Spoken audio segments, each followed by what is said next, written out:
Don't these flowers look fabulous? Hello there, I'm Julie from Julie Davis Flower Workshops and Flower Start, the online flower arranging classes. Now I haven't been very well lately, so I thought I'd give myself a little bit of a pick-me-up. And that involved two things. I've bought myself a new vintage teacup and saucer, which I've really been enjoying. And I've also treated myself to a regular delivery of flowers from one of the local flower farmers near me. This is my first delivery and I'm so pleased with them. So sit back and relax, make your own cup of tea, and I'll show you exactly what I got in my bucket of flowers this week. Towards the end of the video, I'll show you how I'm going to arrange them. I won't talk through that bit. I think probably you'll enjoy watching me do some flower arranging with the sounds of the birds chirping in my garden.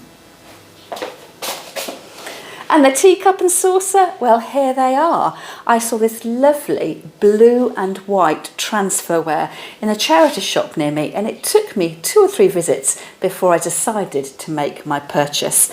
And when I turned over the saucer and got it home, the maker's mark says raw strand with 3 blue crowns. And through the magic of the internet, I have discovered that that is a pottery based in Sweden. I think the maker's mark here dates this teacup and saucer to about the 1940s. Let me know in the comments whether you enjoy drinking from a teacup and saucer and what shade of tea you like drinking. Mine is so pale, it almost looks as if it hasn't got any tea in it. First out of my bucket of flowers are these white scabious. I've got 1, 2, 3, 4, 5, 6, 7 stems. So they're a beautiful open flower with a nice lot of natural movement. And talking about natural movement, I've got stems of this grass as well. I don't actually know the name of this, so if you do let me know in the comments. And again here, I've probably got 10 or a dozen stems of this. So this will dry in the vase. So the fashion now is very much for dried flowers. So I'll enjoy them fresh, and then I'll take out of the vase what I can to save for later on in the year. And another grass here with a much more pom-pom effect at the top. It looks like a really, really fancy ear of corn. And without counting the stems, I'm guessing I've got about 10 or 12 there too.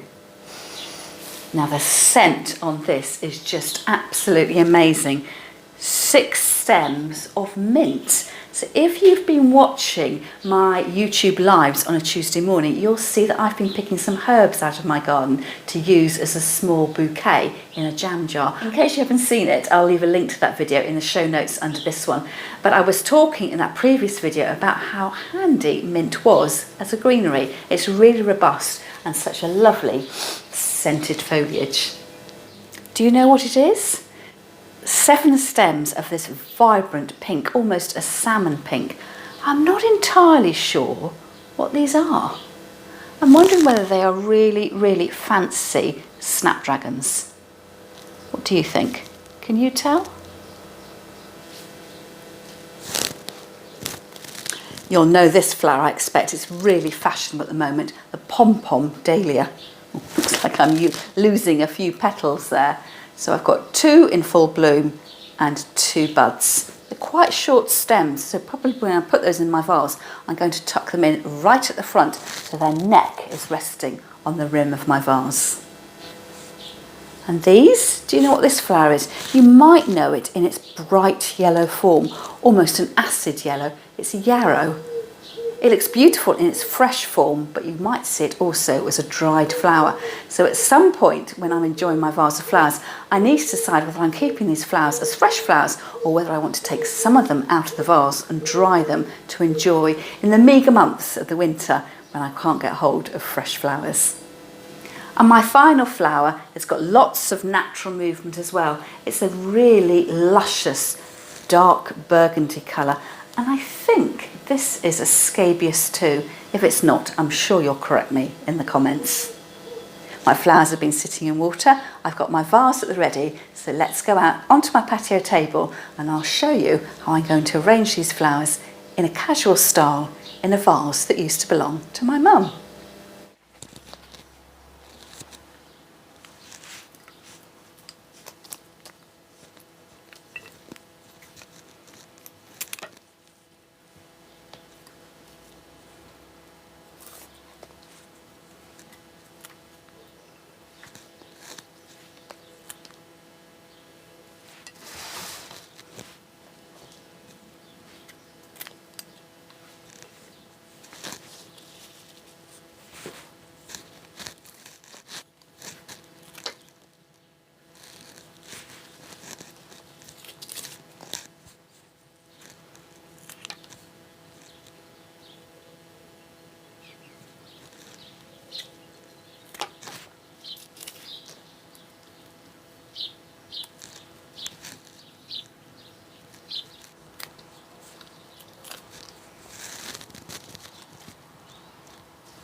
It's quite a relief to be back indoors now in the shade.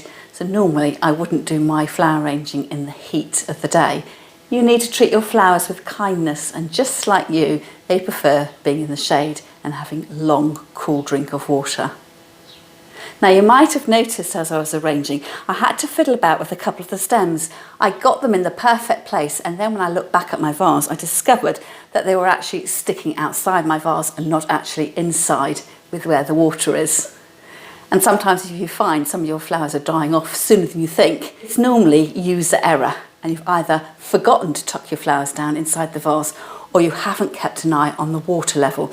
So every few days you need to take your fingers, push them down inside the vase, and if the tips of your fingers aren't wet, your flowers will need a top up.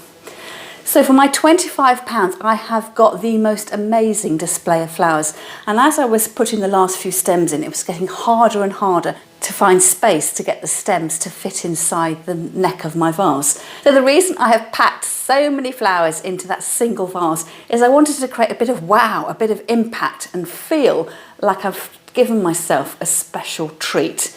And as the days pass and I need to refresh the water, recut my flower stems, I'll then have an opportunity to do a different kind of arrangement. I might decide to put all the grasses in one vase and perhaps some of the white scabious, and put all the pinks in another.